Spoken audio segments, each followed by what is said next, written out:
తెలుగు రాష్ట్రాల్లో అతిపెద్ద lift manufacturer lifts ట్రై.com dealership కూడా ఇవ్వబడును. నమస్తే అమ్మా. నమస్తే సంగీత. అమ్మ, ఈ రోజుల్లో అమ్మాయిల పైన అఘాయిత్యాలు జరుగుతున్నాయని మనం రోజు టీవీలలో చూస్తున్నాం, పేపర్లలో చూస్తున్నాం. ఇవన్నీ ఎందుకని జరుగుతున్నాయి అంటే అబ్బాయిల మైండ్ సెట్ ఎందుకని అట్లా తయారవడానికి ప్రధానమైన కారణాలు ఏమై ఉంటాయి? ఒకప్పుడు ఇప్పుడు ఉందో లేదో తెలీదు, ఉందేమో. స్కూళ్ళల్లో ఒక ప్రార్థన, ఒక ప్రతిజ్ఞ అని ఉండేది. All Indians are my brothers and sisters అని ఉండేది. అంటే భారతీయులందరూ నా సహోదరులు, భారతదేశంలో ఉన్న వాళ్ళందరూ కూడా నా అక్క చెల్లెళ్ళే అన్న భావన వాళ్ళలో ఉండాలని ఆ ప్రతిజ్ఞ పెట్టారు. ఎంతమందిలో ఉంటుంది అది? ఈ ప్రతిజ్ఞ ఉద్దేశం ఏంటంటే దేశంలో ఉన్నటువంటి వాళ్ళందరూ కూడా సోదర భావంతో ఉండాలి, సోదరుల భావంతో ఉండాలి. అది ఎలిమెంటరీ స్కూలు, హై స్కూల్ నుంచే లవ్ లెటర్స్ మొదలవుతున్నాయి కదా. మీరు కాలేజీకి వెళ్ళేదాకా ఎక్కడ ఉంటున్నాయి. సో అంచేత నేను ఫస్ట్ ఎలిమెంటరీ స్కూల్లో ఉద్యోగం చేశాను రావులపాలెంలో. అప్పుడు 3వ క్లాస్ అబ్బాయి, నువ్వు నిజంగా చెప్తున్నాను ఇది, అది నేను కళ్ళతో చూసింది. 3వ క్లాస్ అబ్బాయి 4వ క్లాస్ అమ్మాయికి ఒక లవ్ లెటర్ రాశాడు. రాసి వాడు ఫ్రెండ్కి ఇచ్చి పంపించాడు. అప్పుడే ఆ రోజుల్లో, ఎప్పుడు 1983లో చెప్తున్నాయి. కాగితం లాక్కొని వాడు 2 తిట్టి ఏం రాశాడని చూస్తే వాడికి ఆలేరావు, వాడు ఏం రాస్తాడు లవ్ లెటరు, దాంట్లో ఏదో 2 పిచ్చి గీతలు పెట్టాడు, ఏదో 2 గీసాడు. ఏం రాయలేదు వాడికి, రాతే రాదా ఆలేరావు సరిగా ఏం రాయలేదు. నేను నిన్ను ప్రేమిస్తున్నాను వాడు రాయలేదు. ఏం రాయాలో కూడా తెలియదు ఆ ఏజ్కి బహుశా. కానీ ఆ అమ్మాయిని చూసి వాడికి ఇష్టమైంది, రాయాలని మాత్రం అర్థమైంది. సినిమాల్లో చూస్తుంటారు కదా, రాశాను ప్రేమ లేఖ నేనని పాటలు, అంచేత అది రాయాలనిపించి వాడు ఏదో రాసి వాడి ఫ్రెండ్కి ఇచ్చి పంపించాడు. అది లాక్కొని చూస్తే ఇది. దీనికి కారణం ఏంటి? అసలు రాయాలనే భావన వాడిలో ఎందుకు కలిగింది? ఇప్పటి సినిమాలు. అది 83 సంఘటన చెప్తున్నాను నేను. ఇప్పుడు 2003, 2004 వెళ్ళి 2005కి వచ్చాం. ఈ 25-30 ఏళ్లలో సమాజం ఎంత మారిపోయింది. ముఖ్యంగా ఈ టీవీలు, ఫోన్లలో ఎన్ని అశ్లీలకరమైన దృశ్యాలు, ఎన్ని ప్యాకేజీలు, ఎన్ని అడ్వర్టైజ్మెంట్లు ఉంటున్నాయో చెప్పలేము. నాకు తోడునడా పేరు మీద యూట్యూబ్లో ఒక ఛానల్ ఉంది. ఆ ఛానల్లో మరి ఎలా పెడతారో తెలీదు, కొంతమంది పెడతారు ఆడవాళ్ళది.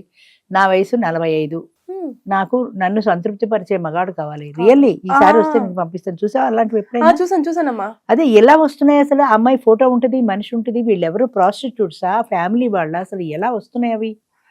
ఇలాంటి భయంకరమైనటువంటి మెసేజ్లతో ఎలా పెడుతున్నారో నాకు అర్థం కాదు. విత్ నెంబర్ కాంటాక్ట్ నెంబర్ ఇస్తారు. ఎలా పెడుతున్నారు వీళ్ళు? దీన్ని చూసి ఎవడైనా కాల్ చేయొచ్చు కదా. కాల్ చేస్తే నువ్వు వాడి ఆ నైట్కి బుక్ చేసుకుంటావా?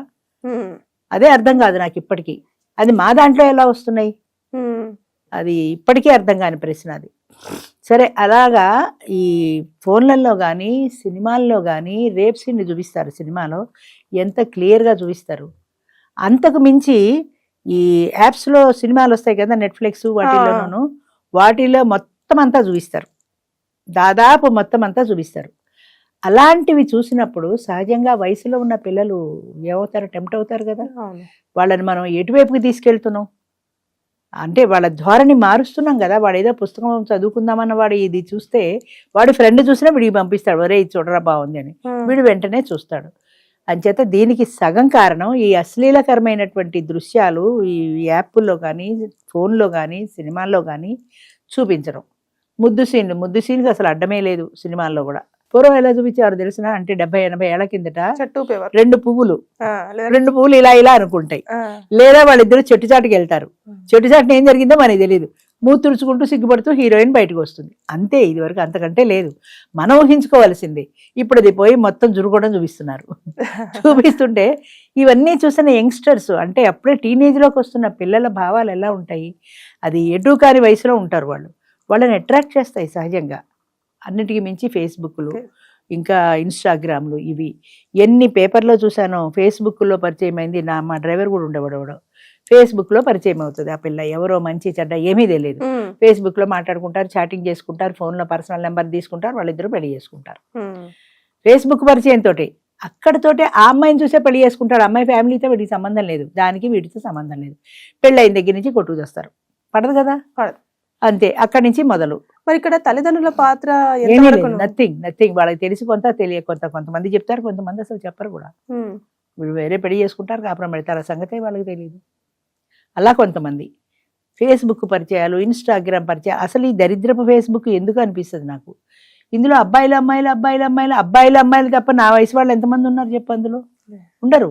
ఎందుకని ఆ ఏజ్ అట్రాక్షన్, ప్రేమ వేరు, ఇన్ఫాక్చుయేషన్ వేరు, అట్రాక్షన్ వేరుకి ఆ వయసులో ఉన్న వాళ్ళని క్రూపిగా ఉన్న వాళ్ళని ప్రేమించిన వాడిని ఒక్కడిని చెప్పు నాకు. ఎవ్వడూ లేడు సృష్టిలో. అంటే అందంగా ఉన్నదాన్ని ప్రేమిస్తున్నావు అంటే నువ్వు అందాన్ని ప్రేమిస్తున్నావు, ఆ వ్యక్తి మనసుని ప్రేమించట్లా, ఆ అమ్మాయి స్వభావాల్ని భావాల్ని ప్రేమించట్లా.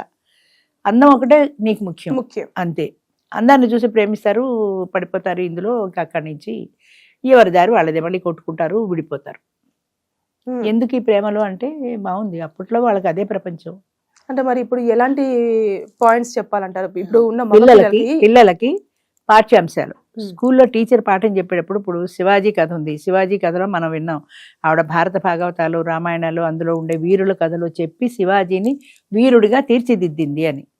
అంచేత మనం చిన్న చిన్న పిల్లలుగా ఉన్నప్పుడు వాళ్ళ మనసులో మనం వాళ్ళకి నాటాల్సింది ఏంటంటే ఈ సోదర భావం ఉండాలి, పరస్త్రీని మనం ఆశించకూడదు, సహాయం చేసే గుణం ఉండాలి, ఇలాంటి మంచి లక్షణాలు ఏవో చెప్పాలి. అసలు పేరెంట్స్కి ఖాళీ ఎక్కడుంది ఇలాంటి మంచి లక్షణాలు చెప్పడానికి? స్కూల్లో టీచర్ చెప్పాలి. స్కూల్లో టీచర్లు వాళ్ళ సిలబస్ వాళ్ళది కానీ ఇలాంటివి ఎవరు చెప్పరు, చెప్పినా వినరు. అంచేత వాతావరణమే మారిపోయింది. స్కూల్లో టీచర్లు, ఇంట్లో పేరెంట్స్, పిల్లల పట్ల ప్రత్యేక శ్రద్ధ, ఇండివిజువల్ అటెన్షన్ ఉండాలి. టీచర్స్లో కూడా 40 మంది పిల్లలు నీ క్లాస్లో ఉంటే వాడు పాఠం విన్నారా లేదా, బాగా రాశారా లేదా కాదు, ఇండివిజువల్ అటెన్షన్. అంటే నువ్వు పాఠం చెప్పేప్పుడు వాడు శ్రద్ధగా వింటున్నాడా, అమ్మ నాన్న ఆట ఆడుకుంటున్నాడా స్కూల్లో, వాడు ఏం చేస్తున్నాడు అనే విషయం తెలుసుకోవాలి. కుర్చీలో కూర్చొని చదువుతారు పాఠం పుస్తకం. కుర్చీలో కూర్చుంటే లాస్ట్ బెంచ్లో వాడు నీకేం తెలుస్తుంది? నువ్వు పాఠం చెప్పిన సేపు 40 నిమిషాలు క్లాసులో కలిగి తిరుగుతూ పాఠం చెప్పు, ప్రతివాడు అలర్ట్ అవుతాడు. కనీసం టీచర్ చూస్తే తిడుతుందని ఆ 40 నిమిషాలైనా వాడు జాగ్రత్తగా ఉంటాడు. అలా ఎవడు పూర్గా ఉన్నాడు చదువులో, ఎవడు వెనకబడ్డాడు, వాడిని పిలిచి వాడు పర్సనల్ అడుగు, నువ్వు వాడు ఎందుకు చదువులో వెనకబడుతున్నావు, నువ్వు ఫ్యామిలీ హిస్టరీ ఏంటి, నీకు ఏమిటి ప్రాబ్లము అని పర్సనల్ అటెన్షన్ తీసుకుని వాళ్ళకి కొంచెం జాగ్రత్తగా చేయగలిగితే పిల్లలు మంచిగా అవుతారు. ఒక మైనపు ముద్దలాంటి వాళ్ళు. మనం ఏ ఆకారం తీసుకొస్తే ఆ ఆకారంలోనే వస్తారు వాళ్ళు. అది ఏమీ తెలియకుండా వాళ్ళని ఫ్రీగా వదిలేసాము. 10th క్లాస్ నుంచే వాడికి ఫేస్బుక్లు ఉంటాయి, చాటింగ్లు ఉంటాయి, మా డ్రైవర్లు ఉంటారు, ఆ బయట కూర్చుంటారు. కిందకి వెడితే ప్రతి డ్రైవర్ చేతిలోనూ ఒక ఫోన్ ఉంటుంది. అది కూడా స్మార్ట్ ఫోన్ ఉంటుంది. చిన్న ఫోన్లు ఎప్పుడో మానేశారు. 5,000 ఫోన్లు ఎవరో తీసుకోవట్లా. స్మార్ట్ ఫోన్లో వీడు ఏం చూస్తుంటాడు, కారులో కూర్చుంటాడు, తలుపులన్నీ వేసేసుకుంటాడు. ఎందుకురా గాలి ఆడకుండా కారులో బయట కూర్చోవంటే వాడు చూసేవి సీక్రెట్వి, అందుకని అందరూ చూడకూడదు కదా, కారులో తలుపు వేసి కూర్చొని చూస్తుంటారు. అంటే ఇవన్నీ దేనికి దారి తీస్తున్నాయి? విశృంఖలత్వానికి దారి తీస్తున్నాయి. అదేమిటో తెలుసుకోవాలి. ఎలా ఉంటుందో తెలుసుకోవాలి. సుడిగుండాలని చాలా పాతకాలంలో ఎన్టీ రామారావును ఆరుద్ర ఆత్రేయ ఎవరో ఇద్దరు కలిసి సినిమా తీశారు. అందులో ఒక డిటెక్టివ్ నవలలో ఒక పిల్లవాడిని నీళ్లలో ముంచి హత్య చేస్తారు. ఒక డిటెక్టివ్ నవల అది. ఆ నవల చదివిన టీనేజీ పిల్లలు హత్య చేస్తే ఎలా ఉంటుంది, ఆ ఫీలింగ్ ఎలా ఉంటుంది అనే ఉద్దేశంతో ఈ అక్కినే నాగేశ్వరరావు కొడుకుని తీసుకెళ్లి కిడ్నాప్ చేసి వాడిని నీళ్లలో ముంచేసి చంపేశారు. కారణం ఏం లేదు, కేవలం అందులో చదివిన దాంట్లో అది ఎలా ఉంటుంది అనే క్యూరియాసిటీ. అంటే కథలు వాళ్ళకి ఏం నేర్పుతున్నాయి? నీతి వాక్యాలు నేర్పట్ల, మంచి గురించి నేర్పట్ల, ఎలా హత్య చేయాలి, ఎలా తప్పించుకోవాలి. ఇప్పుడు సినిమాల్లో చూసినా కూడా అంతే కదా, లాస్ట్లో ఎక్కడో శిక్ష పడ్డట్టు చూపిస్తారు, కానీ 3 గంటల సినిమా నువ్వు చూపించేసి ఎలా తప్పించుకోవాలి, పోలీసుల నుంచి ఎలా తప్పించుకోవాలి, ఎలా పారిపోవాలి, జైల్లో ఉన్నవాడు ఎలా పారిపోవాలి, ఇవన్నీ నువ్వు చూపించేసి లాస్ట్లో వాడికి ఉరిశిక్ష పడింది అంటే ఎవడు చెప్తాడు ఈ ఉరిశిక్ష? మిగతావే చూస్తారు సహజం కదా. అంచేత మంచిని ఎవరు మెసేజ్ పెట్టట్లేదు, మంచి కావాలని ఎవరూ చెప్పట్లా. చిన్నప్పుడు పేరెంట్స్ చెప్పట్లా, స్కూల్లో టీచర్స్ చెప్పట్లా, కాలేజీలో లెక్చరర్స్ చెప్పట్లా. ఇక వీడి ఫ్రెండ్స్ అందరూ ఇలాంటి వాతావరణం ఉన్న ఫ్రెండ్సే కలుస్తారు అందరూ. ఒరే అందులో ఫేస్బుక్లో ఇది వచ్చింది చూసావా, ట్విట్టర్లో ఇది వచ్చింది చూసావా అంటే అవి చూసుకుంటూ ఆనందిస్తారు తప్ప ఇది తప్పు అని మందలించే వాళ్ళు లేరు. అంచేత యంగ్ జనరేషన్ పాడైపోతుందంటే దానికి కారణం పేరెంట్స్, దానికి కారణం వాడి టీచర్స్, వాడి ఫ్రెండ్స్. మన వాళ్ళు చెప్తారు ఫ్రెండ్ని చూసి వీడు ఎలాంటి వాడో మనం ఈజీగా కనిపెట్టచ్చు అంటే, ఫ్రెండ్ అలాంటి లక్షణాలు ఉంటే వాడితో స్నేహం చేసిన వాడికి అలాంటి లక్షణాలే ఉంటాయి. అందుకని వాతావరణంలో అసలు సిస్టంలోనే మార్పు రావాలి. అది మన వల్ల కాని పని, కానీ పేరెంట్స్కి తెలియాలి నా పిల్లాడు ఇలాంటి తప్పుడు పని చేయకూడదు, అలాంటిది పేపర్లో పడిందంటే వాడు పెద్ద పెద్ద కళ్ళు వేసుకుని చూసి చదివి ఎలా ఉంటుంది అని వీడు కూడా ట్రై చేస్తాడు. అంచేత అలాంటిది చూస్తే వాడి కళ్ళ పడితే తప్పు నాన్న, అలాంటి పని చేయకూడదు మనం, అది చాలా పాపం, మహాపాపం, తప్పో రైటో నువ్వేం చెప్పు, అది తప్పు, అలాంటి పని చేయకూడదు అన్న భావన పిల్లల్లో కలగాలి. అది కలగటం లేదు ఎక్కడ. అది కలగడానికి తగిన వాతావరణం ఇంట్లోనూ లేదు, బయట లేదు. అమ్మ నాన్న రూమ్ వేరు, నెలల పిల్లల నుంచే రూమ్ వేరు. ఇది వరకు 5-6 ఏళ్ళు వచ్చేదాకా తల్లి పక్కలోనే పడుకున్నాం పిల్లలు. ఇప్పుడు వేరు కదా, నెలల పిల్లలు కూడా పాల బాటిల్ ఇచ్చి వేరే పంపిస్తున్నారు. ఇవన్నీ మనకి ఏం నేర్పుతున్నాయి? మీ ప్రైవసీ మీకు కావాలి. కానీ ఆ పిల్లాడు అమ్మ అమ్మ అని ఏడుస్తాడు కదా, ఏడిస్తే మీరు ఇందులోనో చూసి వెళ్తారు. కానీ ఏడ్చిన తర్వాత కదా మీరు ఎడతారు. అసలు ఆ భావన ఎందుకు రావాలి వాడికి? ఆ సెక్యూరిటీ ఫీలింగ్ ఎందుకు ఉండకూడదు? అమ్మ పక్కన నేను పడుకున్నాను, అమ్మ ఉంది నాకు అన్న భావన వాళ్ళు పోయింది కదా. ఒకలాంటి ఇన్సెక్యూరిటీతో పెరుగుతారు పిల్లలు. అలాంటి ఇన్సెక్యూరిటీ వాళ్ళకి రాకూడదు కదా. అంచేత మన సుఖం మన సంతోషం త్యాగం చేసి పిల్లల కోసమే మా జీవితం అన్న ధోరణిలో ఎంతమంది ఉంటున్నారు పేరెంట్స్. వాళ్ళు టీవీ చూస్తుంటారు, నువ్వు పోయి చదువుకోరా అంటే ఆ పిల్లాడు ఎందుకు చదువుకుంటాడు? మనం టీవీ చూస్తున్నాం, మరి వాడి మనసు టీవీ మీదే ఉంటుంది కదా. అంచేత వాడు సెల్ ఫోన్ చూసుకుంటాడు, నువ్వు టీవీ చూస్తే వాడు సెల్ ఫోన్ చూసుకుంటాడు. ఇక్కడ ఫోన్ కట్టేసుకుని పిల్లలకి అన్నాలు పెడతారు. సంవత్సరం లోపు పిల్లలకి, నెలల పిల్లలకి. మా వాళ్ళు టీవీ లేదే ఫోన్ లేదే భోజనం చేయరండి. నెల పిల్లాడికి 6 నెలల పిల్లాడికి 8 నెలల పిల్లాడికి అసలు ఫోన్ అనే వస్తువు ఉంది అని ఎలా తెలుసు? వాడు ఎప్పుడో ఏడిస్తే నువ్వు ఫోన్ ఇచ్చావు, అంచేత అది ఆడుకుని వాడికి అలవాటు అయిపోయింది. వాడికి ఎడిట్ చేసింది మనమే, అది లేదే వాడు భోజనం చేయడు అని మనమే చెప్తున్నాం. వాడికి నువ్వే ఎడిట్ చేసి లేకపోతే అసలు మనకే పిచ్చెక్కిపోయినట్టు అయిపోతుంది. కనిపించకపోయేసరికి పిల్లలు కూడా ఏడుస్తారు. ఫోన్ చేతిలో పెట్టేదాకా పిల్లడు కూడా ఊరుకోడు. మనమే వాళ్ళకి అలవాటు చేస్తున్నాం, మనమే ఈ బిహేవియర్ అలవాటు చేస్తున్నాం, మనమే ఫేస్బుక్లో అలవాటు చేస్తున్నాం. నువ్వు ఫోన్ ఇవ్వకపోతే వాడికి ఫేస్బుక్ ఎక్కడిది, ఎలా చాటింగ్ చేస్తాడు?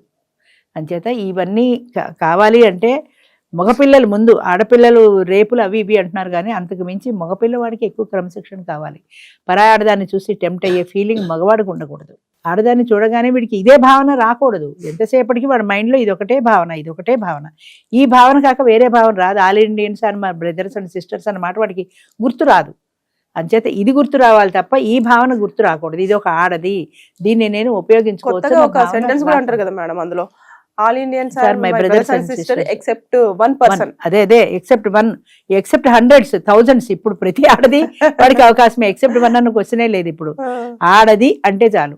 గాంధీ గారు చెప్పాడని చెప్తారు మన వాళ్ళు. ఒక ఆడది అర్ధరాత్రి ఒంటరిగా ఎప్పుడైతే నిర్భయంగా రోడ్డు మీదకి రాగలిగిందో అప్పుడే దేశానికి నిజమైన స్వతంత్రం అని. ఇప్పుడు 10-11 దాటితే రోడ్డు మీద ఆడది వెళ్ళే పరిస్థితి ఎక్కడుంది? ఆఖరికి క్యాబ్ బుక్ చేసుకున్నా క్యాబ్లో కూడా భయమే, క్యాబ్ డ్రైవర్ అలాంటి వాడు అని. అంచేత అలాంటి పరిస్థితి లేదు. అందుకే గాంధీ గారు ఆ రోజుల్లో అలా చెప్పాడు. ఆడది నిజంగా నిర్భయంగా ఎప్పుడైతే రోడ్డు మీదకి రాగలుగుతుందో ఆ రోజు మనకి నిజంగా స్వతంత్రం వచ్చినట్టు అని. అంటే ఒక ఆడదాన్ని చూసి ఇలాంటి వికార భావాలు లేకుండా మగవాడు ఉండగలగాలి. అలాంటి ప్రపంచం కావాలి. ఎక్కడుంది? లేదు, రాదు కూడా. థ్యాంక్ యూ అమ్మా. Thank you.